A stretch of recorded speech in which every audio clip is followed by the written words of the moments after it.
Estoy en el libro de Segunda de Timoteo, capítulo 2, verso 3 y 4. Segunda de Timoteo.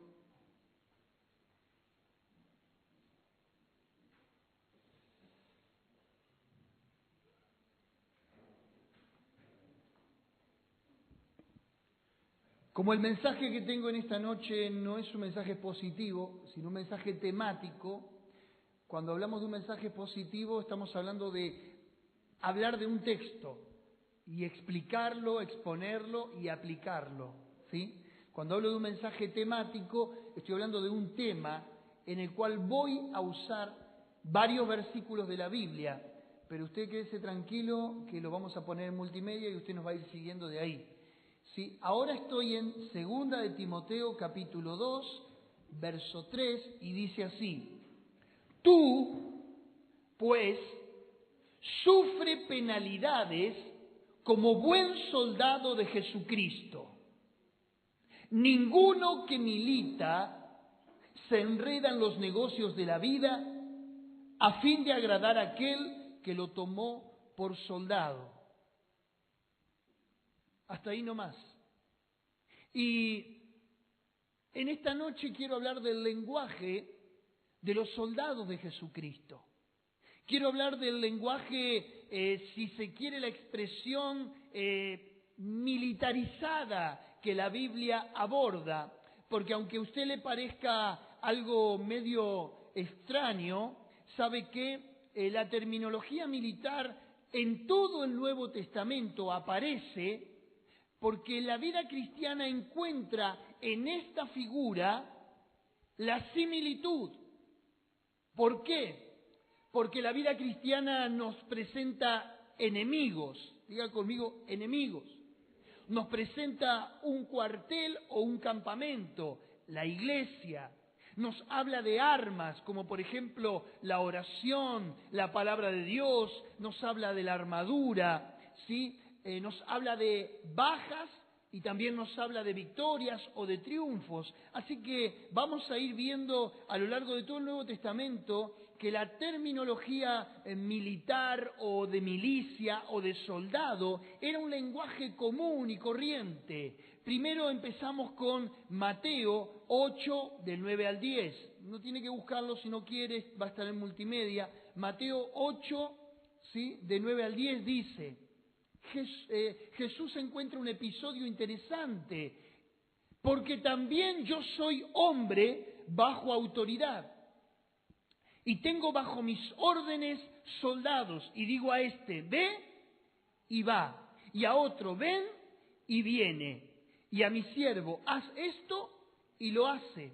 Al oír Jesús se maravilló y dijo a los que le seguían: de cierto os digo que ni aún en Israel he hallado tanta fe. Note usted, Jesús reivindica la actitud de este centurión porque él dice, yo me manejo de esta manera en términos militares, en términos de rango, en términos de mando y obediencia. Y Jesús dice, pero ni aún en Israel encontré este ejemplo, ni aún en Israel encontré esta fe. Así que Jesús reivindica la subordinación del soldado. Levante su manito conmigo y diga: como soldado estoy subordinado a la orden del Señor.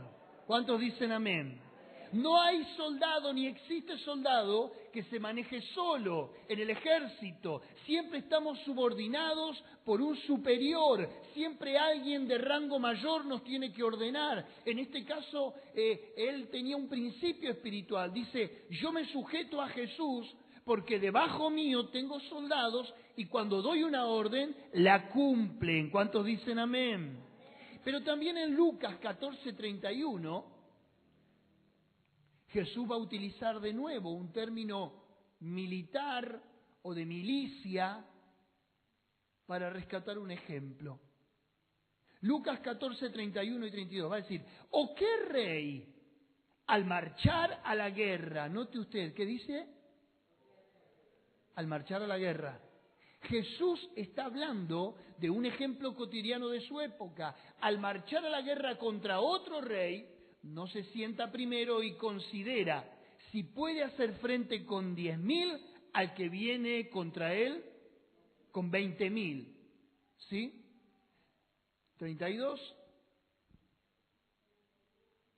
Note usted que le está hablando de un costo, le está hablando de algo que va a demandar, valga la redundancia, un costo. Y si no puede, cuando el otro está todavía lejos, le envía una embajada y le pide condiciones de paz. Claro que está hablando aquí del costo del Evangelio, lo que cuesta seguir al Evangelio. Y uno no puede emprender algo si no sabe lo que le va a costar, lo que le va a salir, lo que le va a demandar. Por eso, hermanos queridos, cuando nosotros estamos enrolados en las filas del Evangelio, tenemos que saber que nada de esto es gratuito. Conlleva un sacrificio, conlleva un esfuerzo, conlleva una negación. ¿Sabe qué? Muchos pueden llegar a predicar un evangelio de oferta, un evangelio berreta, un evangelio barato, decirle, vení, que todos tus problemas van a ser solucionados. Sencillamente le están mintiendo. Jesucristo lo puso muy en claro, Él dijo, el que quiere venir en pos de mí, tome su cruz cada día y sígame. Esto es el evangelio, cargar la cruz. Y Él lo pone en términos militarizados diciendo, cuando voy contra otro ejército tengo que ver si voy a poder o no voy a poder. ¿Cuántos dicen amén? Pero en Lucas también, describe que había un soldado en Hechos capítulo 10, verso 1. Y dice así, había en Cesarea un hombre llamado Cornelio, centurión de la compañía llamada la Italiana. Pero mire qué curiosidad este soldado, piadoso y temeroso de Dios con toda su casa, y hacía muchas limosnas al pueblo y adoraba a Dios siempre. Diga conmigo, en vez de un soldado, este era un ángel. Daba ofrendas, diezmaba, daba limosnas, oraba, era piadoso, ayudaba a los pobres. Este, más que soldado, me parece que era un pastor. Sin embargo, para la milicia de Cristo necesitamos este carácter. Para ser soldados de Jesucristo necesitamos estas características que tenía este hombre. Diga conmigo, ser piadoso, temeroso de Dios, orar a Dios, adorar a Dios, ofrendar a Dios. Este era un soldado perfecto, por eso era centurión. Un centurión era alguien que dirigía una centuria. Algunos creen que una centuria se trata de 600 hombres a su cargo. Pero se da cuenta que el Nuevo Testamento está plagado de ejemplos de soldados. En el capítulo 28, verso 16, también da un detalle interesante. Dice Lucas de Pablo, cuando llegamos a Roma, el centurión entregó los presos al prefecto militar, pero a Pablo se le permitió vivir aparte con un soldado que lo custodiase. Estuvo 2 años antes de ser decapitado Pablo, encadenado a un soldado.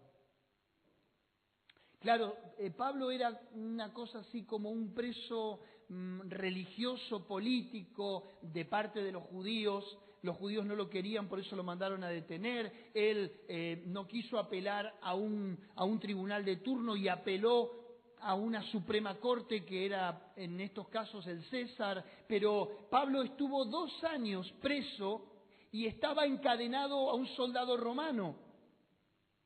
A mí me hubiera gustado estar encadenado a Pablo. ¿Sabe lo que es ese hombre? ¿Está entendiendo lo que le digo?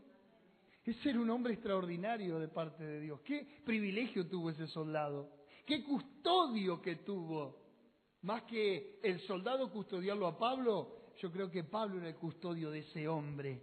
Así que, hermanos queridos, diga conmigo, un soldado es un custodio de los hombres de Dios. ¿Hay alguien ahí? Pablo, en 2 de Corintios capítulo 10, verso 4, yo le dije que era un sermón temático, ahora voy a entrar al hueso del mensaje. 2 de Corintios 10:4 menciona las armas de la milicia. Dice, porque las armas de nuestra milicia no son carnales, sino poderosas en Dios para la destrucción de fortalezas. ¿Se da cuenta que cada ejemplo que se pone al cristiano se lo determina con un ejemplo militar, con un ejemplo de un soldado, de un guerrero, de alguien que va a la batalla? ¿Se dio cuenta? Esto no es casualidad, está en la Biblia. Yo simplemente aglutiné los textos, acopié los textos para que nos hablen en un mismo lenguaje. Pablo en Efesios capítulo 6, versos 11 y 12, también va a dar unas verdades extraordinarias. Dice, vestíos de toda la armadura. Note usted, alguien puede darle cierta ilusión y cierta ingenuidad e inocencia al carácter cristiano, decir, no, ¿cómo un cristiano va a tener armadura? No, ¿cómo un cristiano va a portar armas? Hermanos queridos, no está hablando de armas físicas, sino de armas espirituales, pero armas al fin. Dígale al que está al lado suyo, ojo conmigo, porque soy peligroso. Dice la Biblia que las armas que Dios nos da son poderosas para destruir fortalezas. ¿Qué fortaleza? Las fortalezas del diablo. El diablo tiene toda suerte de arma forjada contra usted. La crítica, la murmuración, la envidia, los demonios, la miseria, la enfermedad. Y si él tiene un vasto arsenal infernal, ¿por qué nosotros no hemos de tener nuestras armas forjadas en el cielo? Pero dice el verso 12. El de 11 dice la armadura y el versículo 12 dice, porque no tenemos lucha, hay una lucha. No podemos escapar a la lucha que tenemos. Nuestra lucha tiene 3 frentes por lo menos. El primer frente es el mundo y todos sus placeres que nos ofrece. Los deseos de los ojos, la vanagloria de la vida, las riquezas y tantas otras cosas en las que nos vemos muchas veces encandilados, seducidos, encantados y arrastrados. Pero también tenemos otro enemigo. ¿Sabe cuál es el otro enemigo? Y uno casi le diría yo de los peores. Nosotros mismos. Yo mismo soy un enemigo para mí mismo. ¿Cómo se entiende esto? Basta leer capítulo 7 de Romanos para entender la naturaleza del hombre. Él dice, porque el bien que quiero hacer, no hago, sino el mal que no quiero, eso hago. Por lo tanto, descubro que el mal está en mí. Decía al lado, perdóname, pero yo soy el problema. Y nuestra naturaleza se torna un enemigo. Un teólogo muy favorecido del 1900 dijo, el cristiano tiene paz con su conciencia, pero guerra con sus pasiones. Y hermanos queridos, voy a destapar la olla, pero nosotros somos un caldo de cultivo para que Satanás después tenga un derecho legal para oprimirnos y atarnos. De nuestras propias pasiones, Satanás se vale para atacarnos. ¿Cuántos dicen amén?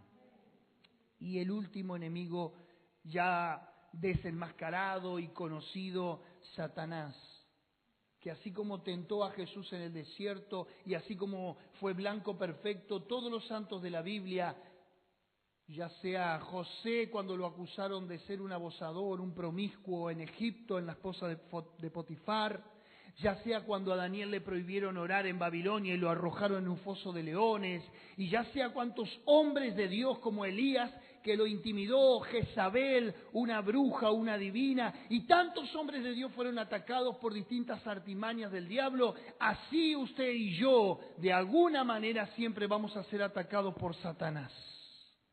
Estos 3 enemigos tiene. Entonces cuando la Biblia habla de lucha, tenemos que tomarlo muy en serio. Sí es cierto que la vida cristiana tiene hermosos en momentos de experiencia, de felicidad, de relación con Dios, de gozo, de placer, de fe, de victorias. Pero ¿qué más decirle? Que el cristiano, antes de llegar a ser coronado en el cielo algún día, primero tendrá que atravesar el desierto de esta vida. Filipenses capítulo 4, versos 2 y 3 también dice así: ruego a Evodia y a Síntique que sean de un mismo sentir en el Señor. Parece que estas dos hermanas no se llevaban bien. En toda iglesia hay una Evodia y una Síntique. Si Pablo dice, les ruego que sean de un mismo sentir, es porque eran polos opuestos. Las dos eran alfa, las dos eran líderes nata, y las dos chocaban, y las dos tenían ahí... esto no debe pasar acá, ¿no? No creo. Que sean de un mismo sentir en el Señor. Asimismo te ruego a ti, compañero fiel, que ayudes a estas. Eran dos hermanas de la iglesia de Filipos. A estas que combatieron juntamente conmigo en el Evangelio. Eran bravas Evodia y Síntique. Eran líderes, eran alfa, eran personas de carácter, pero habían combatido con Pablo en el Evangelio. Vaya a saber las batallas espirituales, las luchas, las persecuciones que habrán vivido estas mujeres, a las cuales Pablo reivindica diciéndole, combatieron conmigo. No importa el carácter que cada uno tenga, no importa los defectos que cada uno tenga. En las filas del Señor hay de todo, ¿sí o no? Lo importante es que vayamos todos a la batalla. Y que ese carácter y ese temperamento tempestuoso que te caracteriza, lo utilices y lo canalices para arrasar el diablo y todas las tinieblas. ¿Cuánto dice el amén? Colosenses capítulo 2, verso 15. Hay un texto que está poco explícito y tiene una terminología militar. Dice, y despojando a los principados y a las potestades, a los demonios, los exhibió públicamente, triunfando sobre ellos en la cruz. ¿Dónde está la palabra militarizada? ¿O dónde está la palabra que tiene que ver con la guerra, con la lucha, con los soldados? Exhibió públicamente triunfando.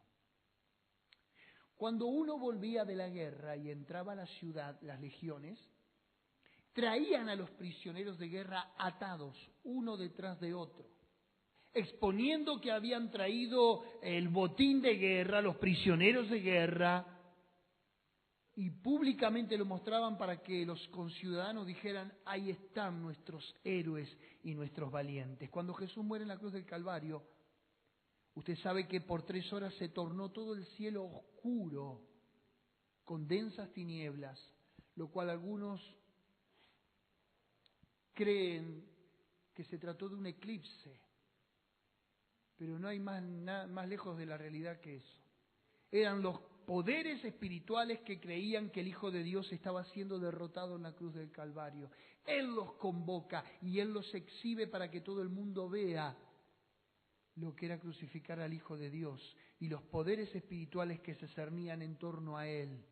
El Salmo 22 lo describe David con un ojo profético extraordinario diciendo, fuertes toros de Basán me rodean. Los toros de Basán eran los demonios. Pero también, y para ir cerrando esta etapa del mensaje, en Judas, capítulo 1, verso 3, Judas, capítulo 1, verso 3 dice, amados, por la gran solicitud que tenía de escribiros acerca de vuestra común salvación, me ha sido necesario escribiros exhortando a que contendáis ardientemente por la fe que ha sido una vez dada. ¿Dónde está la palabra de guerra? Contender. Contender ardientemente era un término militar, de contienda, de pelea, de confrontación. La palabra antistemi es la palabra griega, resistir cara a cara. Eran donde se enfrentaban las tropas y donde peleaban y donde había sangre y todo ese tipo de cosas. Nosotros contendemos por la fe. Si bien se está refiriendo ahí a denunciar a los falsos profetas en el sentido literal del pasaje, pero también tiene una aplicación a cuando nosotros vamos a la batalla contra las tentaciones, contra el diablo, contra el mundo, contra Satanás. En definitiva, la vida del cristiano es una eterna contienda. ¿Hay momentos de paz? Sí. ¿Hay momentos de quietud? Sí. ¿Hay momentos de reposo? Sí. Pero la vida cristiana es una vida de contienda para arrebatar los poderes de las tinieblas y someterlos y alcanzar las promesas que Dios tiene para sus hijos. ¿Hay alguien ahí? Este no lo habíamos previsto en multimedia, pero yo quiero que lo busques, Matías. Joel capítulo 3.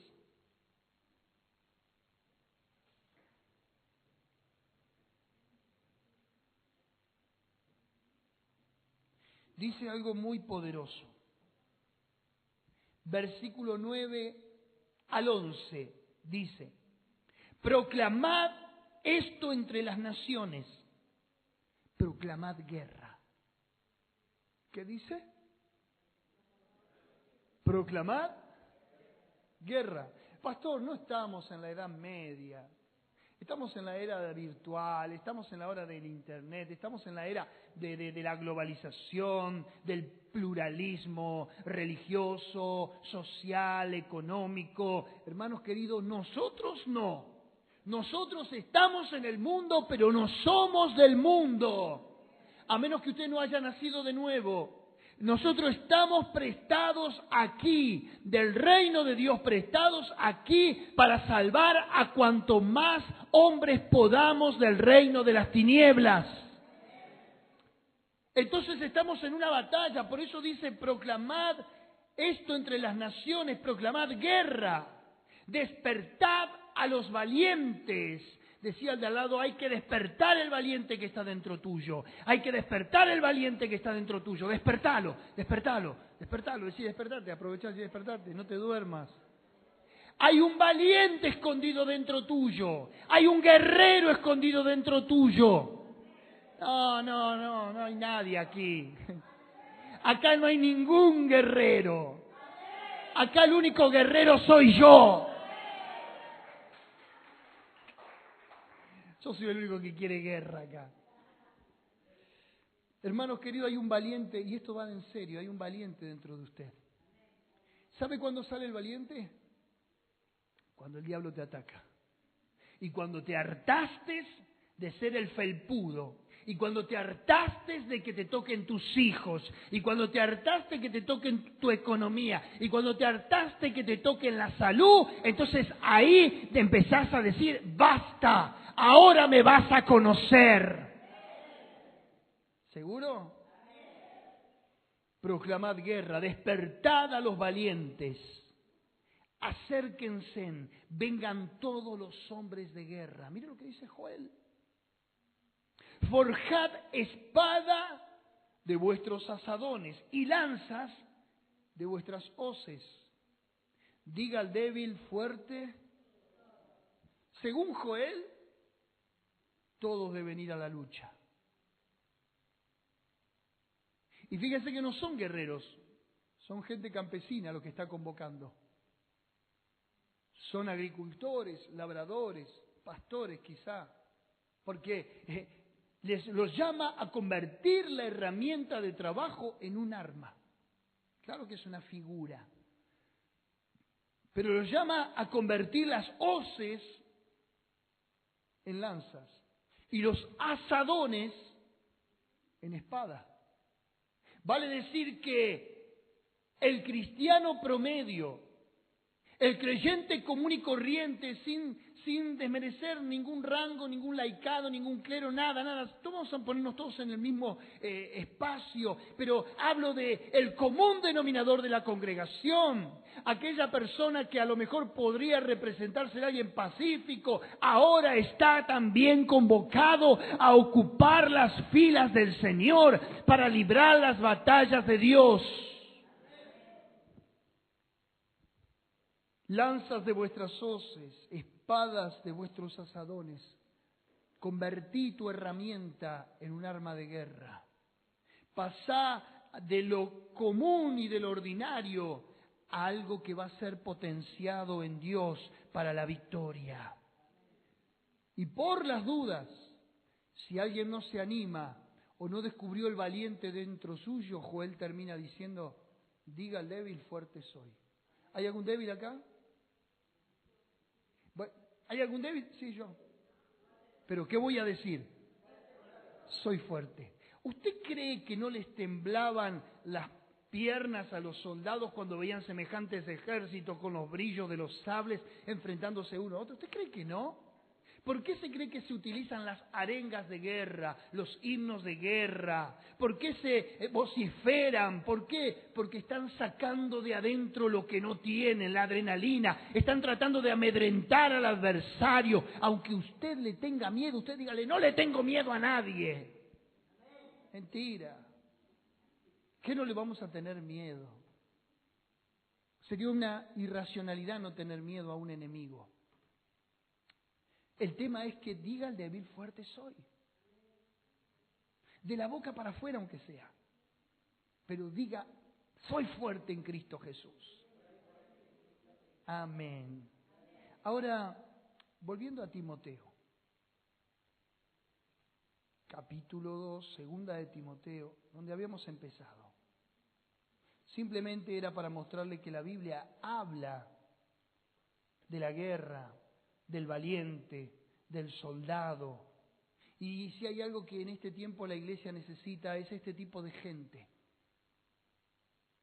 Que cuando se lo convoca está. Que cuando se le pide levantarse a las 3, 4 de la mañana a orar, está. Que pelea contra el sueño, contra el cansancio, contra la depresión, contra el desánimo, contra la corriente. Por eso Pablo le va a decir a Timoteo, verso 3, tú pues sufre penalidades como buen soldado de Jesucristo. Un soldado sufría penalidades. Primero, lejos de su hogar. Diga conmigo, lejos de su hogar. Volver, no se sabía cuándo. Y si volvía con vida. Esa era la penalidad de un soldado, despedirse de sus hijos, despedirse de su esposa y no saber si iba a volver a verlos. Pero él iba como un valiente. Eso es negarse al tiempo, eso es resignar tiempo, eso es resignar comodidad, afectos y cuánta cosa. Que se me enfermó el gatito, que me pasó esto, que me pasó el otro. Y sí, todos tenemos, hay veces, excusas y todos tenemos cosas y todos estamos ligados a afectos y todos tenemos esta cuestión y aquella y la otra. ¿Y sabe qué? Las filas del Evangelio cada vez se tornan como en un cuello de botella, cada vez son menos. Pero Pablo le dice a Timoteo, sufre penalidades. Dígaselo al que está al lado, sufrí penalidades. Está permitido sufrir. En el capítulo 1, verso 7, ponémelo, Matías, capítulo 1 de 2 Timoteo, verso 7. Mire lo que le dice Pablo a Timoteo. Porque no nos ha dado Dios espíritu de cobardía, sino de poder, de amor y de dominio. Le dice, a ver, hermano, no seas cobarde. ¿Sabe qué? Timoteo estaba siendo amedrentado en Éfeso, porque era un pastor joven. Por eso es que en la primera carta le dice, ninguno tenga en poco tu juventud. Porque por joven lo estaban subestimando. Y como Timoteo era una persona bipolar, de deprimirse, de desanimarse a la primera de cambio, y la gente a veces torea fuerte. La gente a veces tiene también su carácter, sus berrinches. Y él era un pastor inmaduro que le faltaba foguearse, le faltaba carácter. Entonces Pablo le dice, no tengas cobardía. Enfrentá, confrontá, discutí, plantate. Que la naturaleza humana es rebelde, obstinada, contradictora. No es fácil trabajar con gente. Estamos trabajando, hermanos queridos, con, yo creo a mi criterio, lo peor de la naturaleza. El hombre puede ser la mejor corona de la creación, pero también es el arma más destructiva y más letal. Un hombre puede matar a millones, haciendo mal uso de las facultades que Dios le dio. Por eso trabajar con gente es un trabajo netamente esforzado, estresante. Dios no nos dio espíritu de cobardía. ¿Hay alguien ahí? Sufre penalidades como buen soldado de Jesucristo. Pero mire el verso 4 lo que dice. 2:4.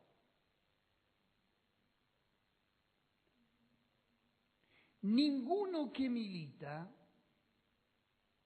se enreda en los negocios de la vida a fin de agradar a aquel que lo tomó por... A lo mejor hay gente, hay chicos, gente de los 30, 40 años para arriba como yo, lo van a entender mejor.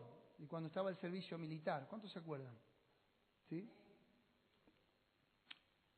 Cuando a vos te convocaban, ibas porque si no, ¿qué eras? Un desertor. Cuando se está enrolado en las filas, se le llamaba estar bajo bandera. ¿Cuántos se acuerdan de eso? Te podían liberar, te podían dar antes la baja, pero vos durante ese año estabas bajo bandera y te podían volver a convocar, ¿sí o no? Porque estabas a disposición de ellos. Pablo lo que está diciendo es esto. Cuando se está enrolado en las filas del Evangelio, enredarse en la vida civil es desertar. Y vamos a trasladarlo a esto al Evangelio. Cuando uno está enrolado en las filas del Señor, en las filas del Evangelio, en la vida cristiana, enredarse en lo secular, enredarse en lo que te va a desenfocar de Dios, enredarte en lo que te va a enfriar espiritualmente, es como desertar. Entonces Pablo le dice a Timoteo, tranquilo, cuidado con esto. El que milita no se enrieda en los negocios de la vida. Ojo, no podés estar en un pie adentro y con un pie afuera. Las medias son para los pies. O en un lado o en el otro. ¿Hay alguien ahí? Y dice, ninguno que milita se enreda en los negocios de la vida. Aplíquelo a lo que usted le está pasando por su mente. Aquí apelo al grado de compromiso que cada uno tiene con Dios.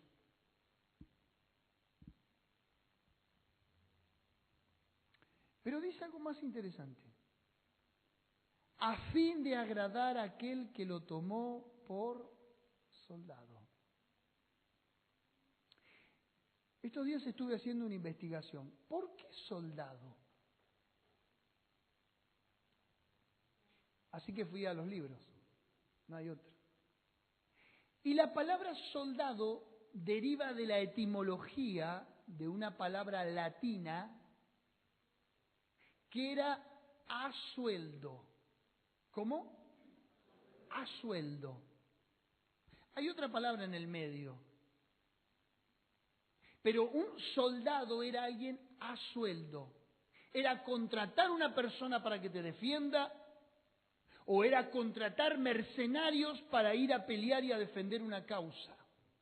Entonces se le llama soldado a alguien a sueldo, ¿sí? Alguien pago por su labor, alguien pago por lo que va a defender, alguien pago por custodiar, alguien pago para pelear. Entonces, si uno tiene que agradar a aquel que le está retribuyendo, por lo tanto es un soldado, está alguien a sueldo, uno no puede congraciarse y simpatizar con otra cosa porque está bajo una paga. Entonces Pablo lo va a decir en estos términos ahora: ninguno que es un soldado, que milita, que está siendo resarcido por lo que está haciendo, se va a ir a mezclar con otra cosa y va a dejar su tiempo y su lugar y le va a dar mediocridad a las cosas. Va a agradar a aquel que le está pagando, a aquel que le está retribuyendo, a aquel que le está resarciendo. En términos de deuda, nosotros a Dios no le podemos pedir nada. Pablo en el capítulo 1 de Romanos dice: deudores somos a Dios. A griegos y a no griegos, a sabios y a no sabios, soy deudor. Vale decir que nosotros, soldados de Jesús, enrolados en las filas del Evangelio, nuestra paga ya ha sido en la cruz del Calvario. Él pagó por vos y por mí. ¿Te debe algo Dios? ¿Te debe algo Dios? Sin embargo, hay una palabrita que se llama dádiva en el libro de Romanos también. ¿Sabés qué era la dádiva? En el lenguaje romano, la dádiva era un medio aguinaldo. ¿Qué era la dádiva? Medio aguinaldo. Que se le daba a los soldados a modo de incentivo por su labor. Y el libro de Romanos dice: porque la paga del pecado es la paga.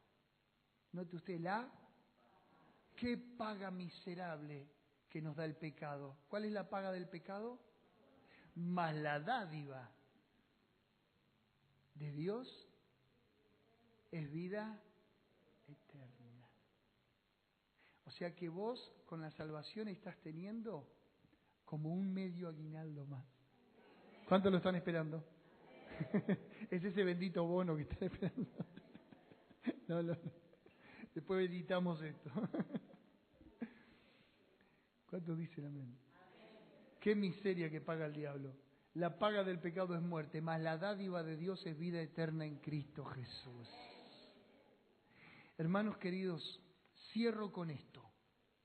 Dice 2 de Timoteo capítulo 4, verso 7, para que hoy le quede claro que la Biblia habla de batalla, habla de soldado y que estamos enfrascados en una guerra espiritual. Capítulo 4, verso 7, he peleado la buena. Eso dijo Pablo. Él le dice a Timoteo: vos sos un soldado, sufrí penalidades, sufrílas. Como buen soldado, sufrílas.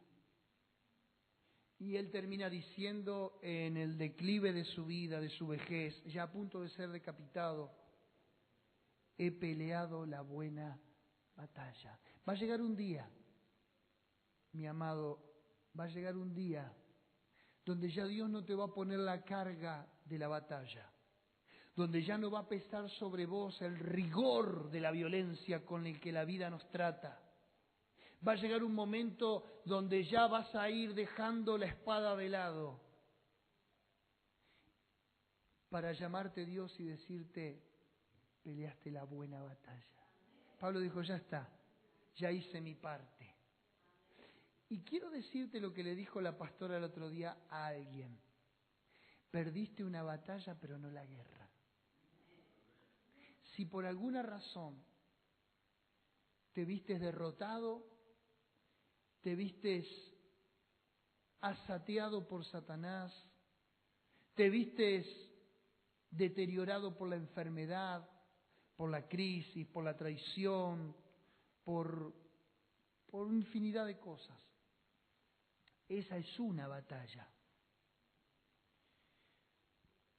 La guerra ya la ganó el Señor en la cruz del Calvario. Él es el soldado de la cruz. Pablo dijo: he peleado la buena batalla.